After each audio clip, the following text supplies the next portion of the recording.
성경 말씀 보겠습니다. 에베소서 1장 15절부터 19절까지입니다. 이로 말미암아 주 예수 안에서 너희 믿음과 모든 성도를 향한 사랑을 나도 듣고 내가 기도할 때에 기억하며 너희로 말미암아 감사하기를 그치지 아니하고 우리 주 예수 그리스도의 하나님 영광의 아버지께서 지혜와 계시의 영을 너희에게 주사 하나님을 알게 하시고 너희 마음의 눈을 밝히사 그의 부르심의 소망이 무엇이며 성도 안에서 그 기업의 영광의 풍성함이 무엇이며 그의 힘의 위력으로 역사하심을 따라 믿는 우리에게 베푸신 능력의 지극히 크심이 어떠한 것을 너희로 알게 하시기를 구하노라. 아멘. 우리는 에베소서 1장의 말씀을 계속 따라가고 있습니다. 조금 어렵다 그랬죠? 조금 어렵습니다. 바울이 박해자에서 구원을 받고 하나님의 자녀가 되고 그리고 복음을 증거하는 전도자가 되어 살아갈 수 있는 그 복이 얼마나 큰지 찬송하리로다. 찬송하리로다. 찬송으로 시작을 해서 찬송으로 마감을 했습니다. 하나님이 하신 일, 예수님이 하신 일, 성령님이 하신 일 생각하면 생각할수록 바울의 입에서 나올 수 있는 것은 찬양, 찬양, 찬양뿐이었습니다. 바울은 그 큰 은혜가 내게만 해당되는 게 아니고 너희에게도 이 동일한 은혜가 함께한다. 그 사실을 강조했습니다. 그리고 오늘 우리가 읽는 말씀 15절부터는 바로 너희를 위한, 그들을 위한 바울의 기도가 나옵니다. 이제 예수 믿고 구원받은 사람들, 하나님의 자녀가 된 사람들, 그 사람들을 보며 바울이 기도했던 기도의 내용이 무엇인가 그것을 우리가 보게 될 겁니다. 그걸 보면서 바울 사도가 오늘 나를 위해서 기도한다면 어떠한 내용을 가지고 간구를 할까? 나를 향한 바울의 기도를, 더 나아가 나를 향한 주님의 소원이 무엇인가 이것을 파악하고 확인하는 그러한 시간이 되기를 원합니다. 먼저 15절에 보니까 이렇게 시작을 했습니다. 이로 말미암아 주 예수 안에서 너희 믿음과 모든 성도를 향한 사랑을 나도 듣고 그랬죠? 바울이 들었대요. 누구에게서? 너희 그랬죠? 너희가 누굽니까? 편지를 받는 에베소 성도들이에요. 그들에게서 소식을 듣고 이 편지를 쓰는 겁니다. 무슨 소식을 들었을까? 바울이 에베소를 3년 동안 목회했습니다. 가장 오랜 시간 동안 거기에 땀과 눈물을 쏟았어요. 그래서 그 3년 동안 별도의 사학을 세우고 날마다 하나님의 말씀을 가르치고 그래서 그리스도의 제자가 거기서 1명, 2명 생겨났습니다. 이제 3년이 지나서 바울이 또 다른 도시에 복음을 전하기 위해 떠났는데 이제 바울 목사님이 없어요. 로마의 감옥에서 에베소 교회의 이야기를 듣다 보니까 내가 떠난 다음에 갈등이 있었대더라. 내가 떠난 다음에 분쟁이 있었대더라. 내가 떠난 다음에 교회가 깨졌대더라. 그런 소식을 들은 게 아닙니다. 좋은 소식을 들었어요. 기대하던 반가운 소식을 들었어요. 그래서 내가 그 소식을 듣고 그 다음에 16절에 보면 감사한다 그 말이 나오죠. 감사한다. 기도할 때마다 감사하기를 그치지 아니한다. 좋은 소식 들었으니까 감사하는 거예요.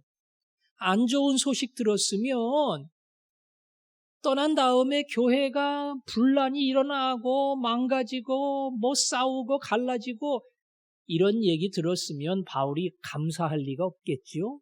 좋은 얘기를 들은 겁니다. 그래서 바울이 그치지 아니하는 감사, 내 감사가 그치지 않고 계속된다. 왜? 너희들의 이야기를 들을 때마다. 에베소 교회가 내가 떠난 다음에 흔들리지 않고 후임 목사님, 아볼로 목사님이 오고 계속 하나님의 능력의 종들이 와서 거기서 제자가 또 생기고 또 생기고 또 생기고 든든한 교회로 커진다고 하는 얘기를 들으니까 그러니까 얼마나 감사한지 모른다.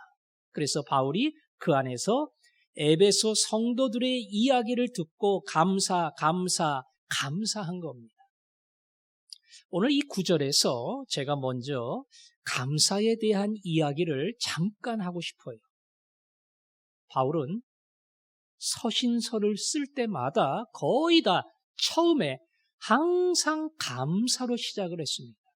심지어 고린도 교회처럼 책망을 많이 받아야 할 교회, 그 교회도 편지를 쓸 때에 감사로 시작을 했습니다. 오늘 에베소 성도를 향해서도 바울은 감사하기를 그치지 않는다, 이렇게 표현을 했습니다. 자, 생각해 봅시다. 바울은 로마에서 가택 연금 상태에 쇠사슬에 매였다고 이야기할 만큼 자유를 빼앗긴 상태에 있습니다. 너희 에베소 성도는요, 비록 박해가 있었지만 그들은 자유로운 가운데 교회 생활을 할 수 있는 그런 사람들이었어요. 그러면 누가 누구 생각을 해줘야 정상입니까? 밖에 있는 에베소 성도들이 갇혀있는 바울을 생각하는 게 정상입니다. 바울을 염려해 주는 게 자연스러운 겁니다.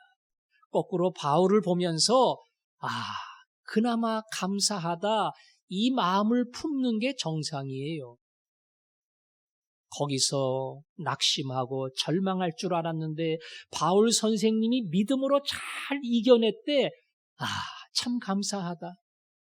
거기서 몸을 추스리지 못하고 우울 속에 밥도 안 먹을까 봐 걱정 많이 했는데 밥 먹고 힘을 내고 용기를 내더래. 감사하다. 이게 바른, 어찌 보면 감사의 이유지요. 감사할 수 있는 관계지요. 그런데 오늘 편지에 보니까 에베소 성도들이 바울을 보며 감사하지 않고 바울이 자유 가운데 있는 에베소 성도를 보면서 감사하기를 그치지 않았다, 이렇게 말했습니다. 거꾸로지요? 바울이 갇혀 있는데 남의 사정을 생각할 입장이 아니잖아요. 그 사람들이 잘 되든 안 되든 뭐가 풀리든 안 풀리든 사실 내가 그걸 신경 쓸 여유가 없어요. 왜? 나는 갇혀 있고 꼼짝 못하고 하고 싶은 일을 할 수 없는, 어찌 보면 제한된 공간에 있기 때문에 바울은 남의 입장을 생각할 여유가 없습니다. 그런데 그 옥중에서 거기서 바울은 그들로 인해 감사하고 있습니다. 이 바울의 감사를 보면서 감사는 꼭 환경과 어떤 여건에 묶여 있는 것이 아니구나, 이거를 우리가 발견할 수 있습니다. 그런 거로 따지면 에베소 성도들이 바울을 보면서 감사해야 되는데 거꾸로 바울이 그치지 아니하는 감사, 너희를 생각할 때마다 감사하다, 이렇게 감사의 고백을 한 겁니다. 감사는 환경과 상황이 아니라 그 사람이 어떠한 마음과 어떠한 중심을 갖느냐에 따라서 감사의 사람이 되느냐, 불평의 사람이 되느냐, 이것이 판가름 납니다. 바울이 로마의 옥중에서 빌립보서 편지를 쓸 때는 내가 이 안에 있으니까 복음도 갇혀있고 더 이상 전도할 수 없구나, 이런 생각을 했는데 내가 갇힌다고 복음이 갇히는 것이 아니더라. 오히려 내가 갇히니까 날 보고 더 열심내는 믿음의 사람들, 전도하는 사람들이 있고, 또 갇혀 있지만 거꾸로 다가설 수 없는 로마의 군병들에게 복음을 증거하니 하나님은 갇히지 아니하고 복음은 내 상황에 관계없이 계속 퍼져나가는구나. 그거로 인해 감사했습니다. 내게 주어진 상황과 관계없이 바울은 하나님 앞에 주목해 갈 때에 거기서 생각지 못했던 감사의 제목을 발견한 겁니다. 에베소 성도를 보면서 바울이 갇혀있는 상태에서 감사할 수 있었던 이유는 한 가지입니다. 바울에게 아비의 마음을 주셨기 때문이에요. 바울에게 어머니의 마음을 주셨기 때문입니다. 데살로니가 교인들을 향해 바울이 말했던 것처럼 내가 아비의 심령을 가지고 너희를 권면하고 위로하노라. 그 마음이 있었던 거예요. 내가 어린아이를 키우고 젖먹이는 유모처럼 유순한 자가 되어 너희들을 돌보았다. 모든 걸 참고 품을 수 있는 어머니의 마음이 있었기 때문에 가능한 겁니다. 상황은 그런 상황이 아니에요. 힘이 들고 짜증이 나고 그리고 불평이 터질 수밖에 없는 환경이지만 그러나 아비의 마음을 주시고 어미의 마음을 주실 때에 밖에 있는 사람들을 품을 수 있고 염려할 수 있고 오히려 감사할 수 있는 그러한 사람으로 바꾸어 주신 겁니다. 저는 섬기는 사람들에게 바울이 가졌던 이 감사를 말 그대로 모든 사람들이 누릴 수 있기를 원합니다. 다른 사람을 섬기면서 사실 내가 더 힘들어요. 저 사람은 나보다 나아요. 저 사람은 나보다 많이 가졌어요. 저 사람은 일이 잘 풀려요. 나는 힘들고 어려워서 어찌 보면 부럽고 어찌 보면 셈이 납니다. 그런데 내가 품은 사람들, 내 가원들을 보면서 내 안에 아비의 마음이 있기 때문에 내 안에 어미의 마음이 있기 때문에 품을 수 있고 그리고 위로할 수 있고 덮을 수 있는 그 부모의 심정을 가지고 그들로 인해 감사할 수 있는 사람. 여러분이 가장으로 총무로 몸된 교회를 섬기면서 내가 섬기는 사람들이 누구든지 간에 거꾸로 그들로 인해 아무리 내가 어렵고 힘들고 앞이 가려졌다 할지라도 그들로 인해 감사할 수 있는 하나님이 그러한 복을 주실 줄로 믿습니다. 자, 조금 더 나아가 보면 무엇을 가지고 감사했는가 그 내용을 우리가 9절 속에서 찾을 수 있습니다. 15절에 보니까 이로 말미암아 주 예수 안에서 너희 믿음과 모든 성도를 향한 사랑을 나도 듣고 감사했다. 들은 내용이 뭡니까? 주 예수 안에서 너희 믿음과 주 예수 안에서 너희 믿음과 이걸 다르게 바꾸어 말하면 예수를 향한 믿음 이렇게 쉽게 해석해도 괜찮아요. 예수를 향한 믿음입니다. 바울은 이미 앞에서 창세 전부터 나를 택해 주신 하나님, 나같이 못된 놈을 구원하기로 창세 전부터 택해 주신 하나님, 성령으로 내 마음을 열어주시고 도장을 찍어주신 그 하나님, 예수 그리스도의 피로 죄 용서함 받도록 불러주신 하나님, 그 하나님을 계속 찬양했습니다. 그런데 그 하나님의 놀라운 복이 다 누구를 통해서 온다고요? 그리스도 안에서, 그리스도 안에서, 그리스도 안에서. 예수 그리스도를 통하여 하늘의 위대한 복이, 예수 그리스도를 통해 십자가의 능력이 예수 그리스도 안에서 성령의 도와주심과 인치심이 내게 축복으로 나타나는 겁니다. 따라서 주 예수 안에서 너희 믿음과 이것은 예수 그리스도를 붙들고 그 안에서 하나님의 선택하심과 예수 그리스도의 피 흘리심과 성령이 내 안에 문을 열어 예수님을 영접하고 하나님의 자녀가 되게 하셨다. 여기에 대한 믿음이 있었다는 겁니다. 그것 때문에 바울은 감사한 겁니다. 자기가 찬양했던 제목 그대로 에베소 성도들도 동일한 믿음을 가지고 그것을 고백하고 나아갔기 때문에 그래서 바울은 감사한 겁니다. 모두가 예수를 통해서 이 위대한 복이 우리에게 주어집니다. 고린도후서 4장 6절에 보면 이런 말씀이 나옵니다. 어두운 데에 빛이 비치라 말씀하셨던 그 하나님께서 예수 그리스도의 얼굴에 있는 하나님의 영광을 아는 빛을 우리 마음에 비추셨느니라. 예수 그리스도의 얼굴에 있는 하나님의 영광을 아는 그 빛, 하나님의 영광의 빛이 누굴 통해서요? 예수 그리스도를 통해서 그 얼굴을 통해서 우리에게 주어진다는 겁니다.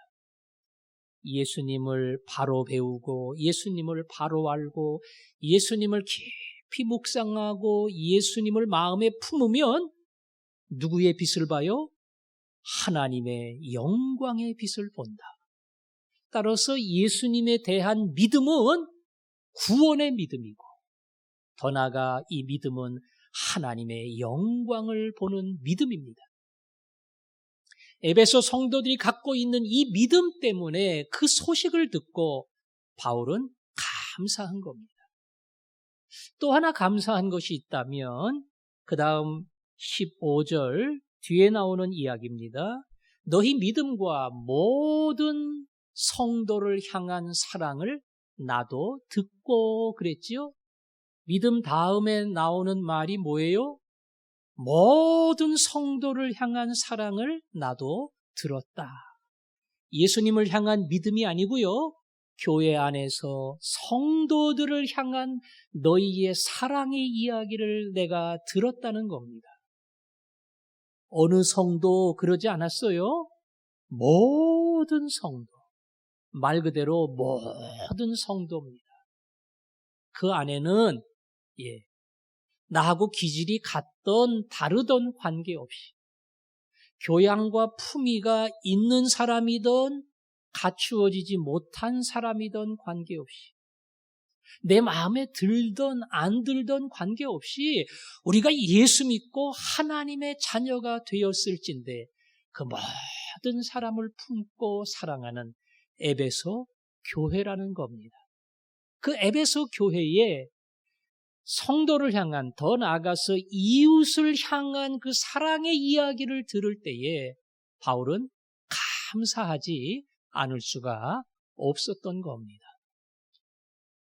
여러분, 바울이 에베소 성도를 기억하며 감사했던 두 가지 잊지 마십시오. 예수님을 향한 믿음, 구원받고 그분을 붙들 때에 하나님을 알게 되는 그 믿음의 사람이었다는 것. 그거로 끝나지 아니하고 더 나아가 그 믿음이 사랑으로 번지고 모든 성도를 품을 줄 알고 그 성도를 섬길 줄 알고 더 나아가 이웃을 사랑할 줄 아는 그러한 이웃 사랑으로 이어졌다는 것, 이것이 바울이 감사할 수밖에 없었던 이유입니다. 여러분, 교회를 섬기면서 여러분에게도 이런 감사가 넘쳤으면 좋겠습니다. 목사가 목회를 하면서 감사할 이유가 많아요. 어디 가서 대접을 잘 해주면 감사하지요. 목사님이라고 이렇게 대접해주면 감사하지요. 그러나 그 감사의 많은 제목 중에 믿음으로 자라는 하나님의 사람, 그 사람을 보는 것보다 더 큰 감사는 없습니다. 설교를 들으며 아멘 아멘 은혜 받지요? 얼마나 감사해요. 그러나 그 아멘 하는 사람들 중에 그 아멘이 삶이 되고 그 아멘이 변화를 일으키고 그 아멘이 성숙하게 만들고 그래서 얕은 믿음이 깊은 믿음으로 포용할 줄 몰랐던 좁은 마음이 넓은 마음으로 그리고 예수를 닮아가는 사람으로 날마다 변화돼 갈 때에 그것만큼 목사가 행복해하는 그러한 제목이 없어요. 여러분, 교회를 섬기면서 무엇이 여러분을 기쁘게 합니까? 섬기면 섬길수록 시간 들여야지요, 돈 들여야지요, 마음 써야지요. 돌아오는 건 아무것도 없어요.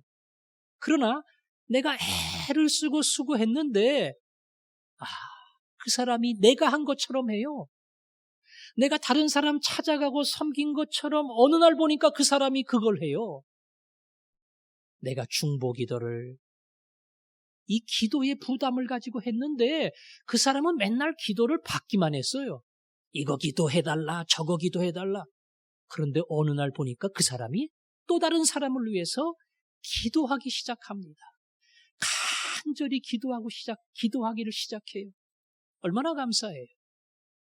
내가 하나님 앞에 시간을 드리고 물질의 11조를 드리고 그리고 나누는 삶을 살아갈 때에 그분들은 안 그랬어요.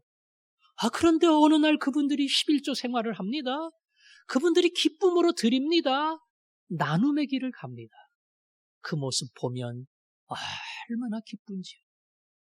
하나님이 섬기는 사람들에게 이런 기쁨을 주시기를 원합니다. 내가 섬기는 사람들이 변화되고 달라지고 그리고 나를 닮아가고 그리스도의 작은 제자로 커가는 그들의 성숙한 모습이 오늘 바울이 감사했던 것처럼 여러분의 마음속에 그야말로 끝없이 일으키는 수많은 감사의 제목이 될 수 있기를 원합니다. 저는 장로님들이 그런 감사로 충만해지기를 원합니다. 섬길 때마다 그 섬김의 아름다운 변화를 보면서 감사하고 안수 집사님들이 권사님들이 돌아다니고 기도해주고 격려해줄 때마다 위로받고 세워지는 그 모습을 보면서 가장 총무는 물론이고 교사들이 내게 맡겨준 아이들을 품고 사랑하고 기도할 때에 그 아이들이 조금씩 자라나고 예수님 사랑하고 말씀 붙들고 변하는 그 모습이 여러분에게 더 큰 위로, 더 큰 기쁨, 더 큰 감사가 될 줄로 믿습니다. 자, 이제 우리가 17절을 볼 텐데요. 이 17절부터는 본격적인 에베소 성도를 향한 바울의 기도가 나옵니다. 그 기도 중에 오늘은 첫 번째만 보겠습니다. 자, 17절에 보니까 우리 주 예수 그리스도의 하나님 영광의 아버지께서 지혜와 계시의 영을 너희에게 주사 하나님을 알게 하시고 그랬죠. 에베소 성도들에게 기도하는데 너희가 하나님을 알았으면 좋겠다 그랬어요. 그런 기도를 했어요. 아니, 여러분을 위해 기도하면서 여러분이 하나님을 알았으면 좋겠습니다. 내가 그걸 위해 기도합니다. 그러면 조금 그 기도의 어떤 수준이 그렇잖아요. 에베소 성도들은 다 하나님을 압니다. 예수님을 믿습니다. 근데 그들을 위해 기도하면서 하나님을 알게 되기를 위해 간구를 한다. 이거는 조금 빤한 기도고 이미 이루어진 기도잖아요. 이게 단순히 그러한 기도라면 바울이 간구했을 리가 없습니다. 도대체 하나님을 안다는 게 뭐냐?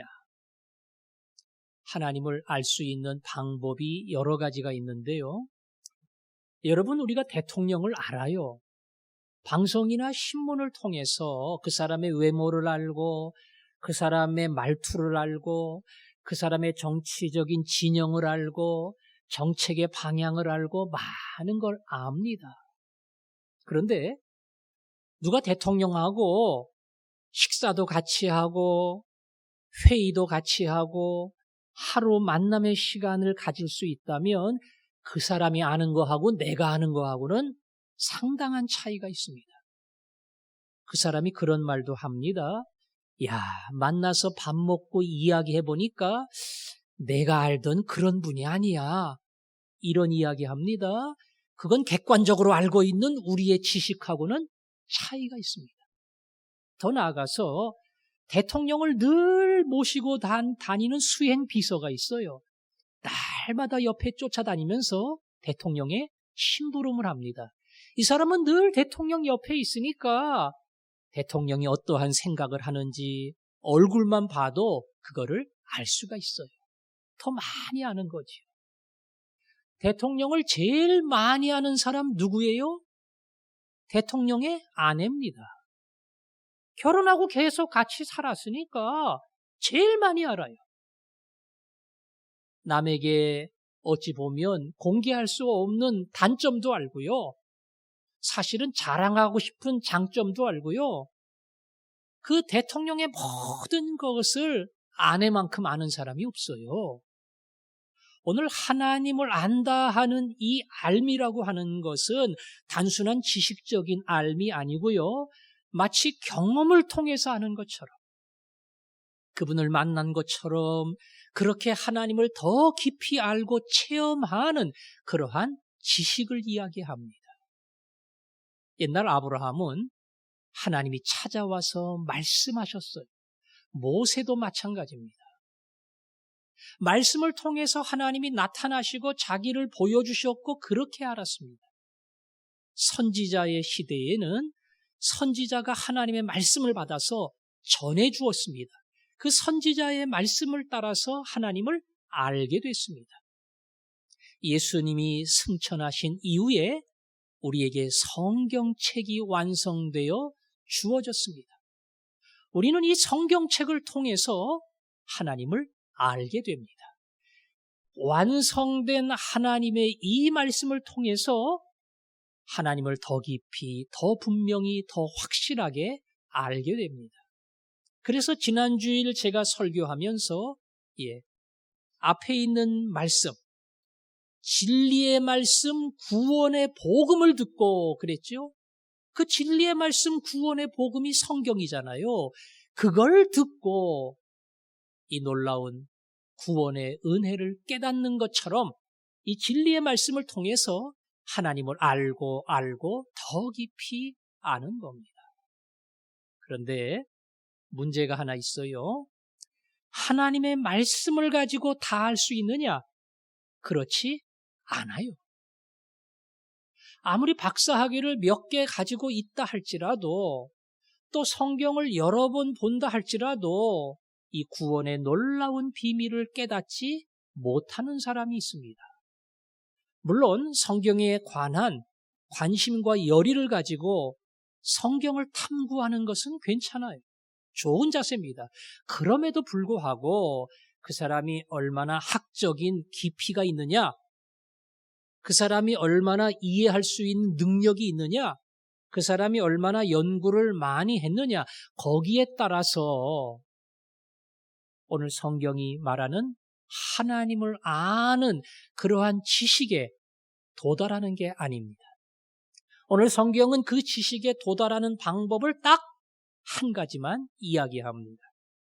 17절에 우리 주 예수 그리스도의 하나님 영광의 아버지께서 지혜와 계시의 영을 너희에게 주사 하나님을 알게 하시고, 하나님을 알 수 있는 방법이 뭐예요? 그리스도의 하나님 영광의 아버지께서 지혜와 계시의 영을 줄 때에, 지혜와 계시의 영을 줄 때에 하나님을 알게 된다는 겁니다. 지혜와 계시의 영. 이거 잘못 알아들으면 안 됩니다. 계시받았다. 무슨 환상 보고 이상한 음성 듣고 능력 받고 그래서 나는 너희들이 모르는 특별한 계시를 받았다. 이건 사이비가 하는 거예요. 예. 여기서 지혜와 계시의 영, 지혜와 계시의 성령, 이것은 지혜와 계시의 성령으로 성경 말씀을 깨달아 하나님을 알게 하시고 그 뜻입니다. 말씀이 구원과 생명의 책입니다. 그런데 이 말씀의 진리를 깨달으려면 지혜의 성령, 말씀의 뜻을 보여주시는 계시의 성령이 오셔서 내 영의 눈을 열어주실 때에 우리는 이 안에서 진리를 깨달을 수 있습니다. 이것을 성령의 조명하심이다, 그렇게 이야기합니다. 스탠드 불을 켜듯이 성령이 불을 비춰주실 때에 깜깜해서 안 보이던 글자가 성령의 불빛에 환하게 비춰지고 그 불빛 때문에 그 안에 내용을 읽고 내용을 깨닫고 그 깨달은 내용을 따라서 변화되는 놀라운 말씀의 역사가 일어난다는 겁니다. 그래서 고린도전서 2장 14절에 이런 말씀이 있습니다. 육에 속한 사람은 하나님의 성령의 일들을 받지 아니하나니 이는 그것들이 그에게는 어리석게 보이며 또 그는 그것들을 알 수도 없나니 그러한 일은 영적으로 분별되기 때문이라. 육에 속한 사람, 예수 안 믿는 사람이에요. 공부를 많이 해도 학적으로 탁월한 사람이라고 할지라도 그 사람은 하나님이 말씀하신 진리를 깨달을 수 없다. 왜 그래요? 이는 그들이 말 그대로 성령으로만 분별될 수 있는데 이 성령을 모르기 때문에 성령을 받지 못했기 때문에 영적인 진리를 깨달을 수 없었다는 겁니다. 따라서 이 말씀을 깨닫는 유일한 방법은 성령께서 계시의 영으로 우리 가운데 찾아오셔서 진리의 말씀을 조명해 주시고 비춰 주실 때에 거기서 놀라운 은혜를 발견하게 됩니다. 여러분, 이것은 구원받을 때만 필요한 거 아니에요. 구원받은 이후에도 계속 말씀을 읽을 때에 성령이 우리 곁에 가까이 오셔서 도와주셔야 되고 비추어 주셔야 되고 열어주셔야 가능합니다. 그 성령의 도우심이 있을 때에 진정한 말씀의 깨달음과 변화가 일어나는 겁니다. 여러분, 설교를 들을 때에 그런 마음을 가지고 들어야 됩니다. 하나님 말씀을 듣습니다. 목사님도 성령의 조명을 받아야 하지만 제 마음이 성령의 조명이 없다면 아무리 목사님의 말씀이 힘있게 전파되어도 내 마음의 문이 닫히면 아무 의미가 없습니다. 성령의 조명하심으로 성령의 계시의 영으로 하나님을, 예수님을 알게 하여 주옵소서. 집에서 큐티를 할 때도 성경을 읽을 때도 말씀 훈련을 받을 때도 그냥 숙제한다 그러지 마시고요. 1분 기도를 하더라도 성령님 조명해 주세요. 성령님 진리의 말씀을 깨닫게 해주세요. 그 성령의 은혜를 구하며 계시의 영으로 찾아오라고 기도할 때에 말씀이 은혜로 다가옵니다. 1년 전에는 그 말씀이 아무 의미가 없었어요. 그냥 지나가는 글이었습니다. 그런데 성령이 계시의 영으로 찾아올 때에 오늘 이 말씀은 완전히 새로운 것이었습니다. 오늘 이 말씀은 처음 읽는 것이었어요. 오늘 이 말씀은 하나님의 강력한 간섭으로 내 가슴을 후려치는 그러한 능력으로 다가오는 것이었습니다. 성령이 여러분의 마음을 조명할 때에 이러한 말씀의 역사가 일어나고 그래서 하나님을 아는 은혜 가운데 들어가는 줄로 믿습니다. 여러분, 오늘 말씀 그대로 우리는 알아야 됩니다. 알아야 됩니다. 부부가 깊이 아는 것만큼 가까워지는 것처럼 하나님을 알 때에 우리는 그 안에서 인생의 모든 답을 얻습니다. 하나님이 나를 창조하셨기에 인생의 의미와 목적을 그분을 알므로 우리는 발견합니다. 내가 살아가는 삶의 모든 영역을 하나님이 지배하시기 때문에 그 하나님을 알 때에 오늘 하루하루 내 삶의 모든 영역을 살아가는 방향을 우리는 깨닫게 됩니다. 그분이 나를 이 땅에 보내셨기 때문에 내가 이 땅을 떠나는 마지막 날 나는 왜 죽어야 하는지, 왜 끝내야 하는지, 인생의 마지막이 왜 필요한지 그것도 하나님을 알 때 가능합니다. 그 하나님을 알기 원하는 소원, 그래서 성령의 조명을 구하는 마음, 그리할 때 우리 마음속에 하나님으로 만족하고 예수로 기뻐하고 더 충만한 은혜로 감사하는 하나님이 그러한 복을 오늘 바울이 기도한 그대로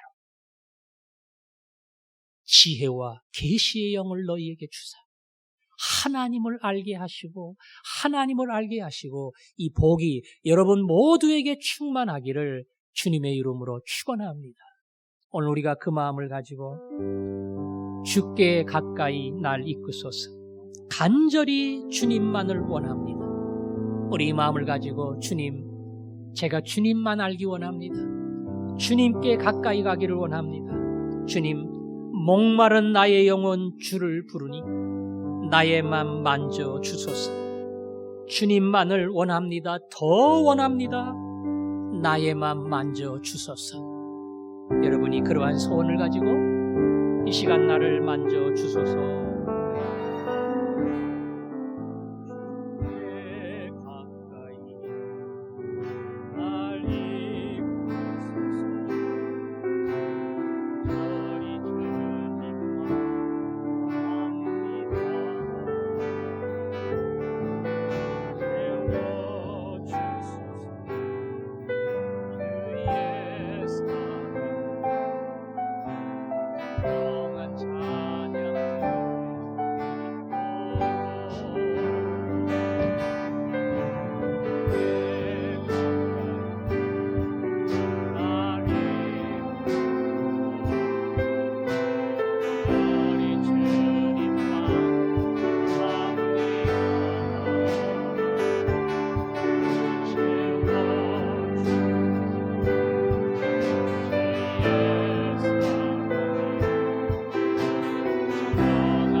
기도합니다. 하나님을 더 알기를 원합니다. 더 알기를 원합니다. 예수님을 더 사랑하기를 원합니다.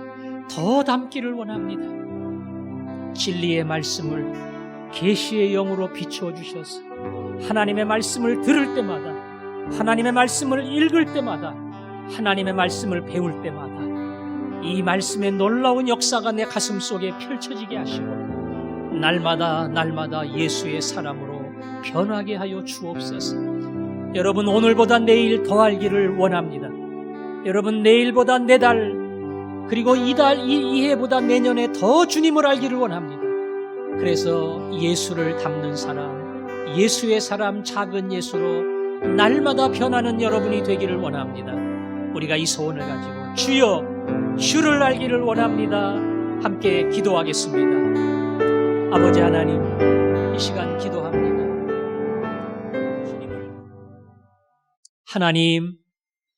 하나님을 더 알기를 원합니다. 예수님을 더 닮기를 원합니다. 성령님이 내 안에서 마음대로 일하시는 성령의 사람이 되기를 원합니다. 말씀을 펼칠 때마다, 그 말씀을 귀로 들으며 눈으로 볼 때마다 계시의 영을 우리에게 부어주사 이 말씀을 깨닫게 하여 주시고 깨달은 말씀대로 살게 하시고 그 말씀대로 살다가 예수의 사람으로 변화되고 성숙되어 가는 저희들 되게 하여 주옵소서. 예수님 이름으로 기도합니다. 아멘.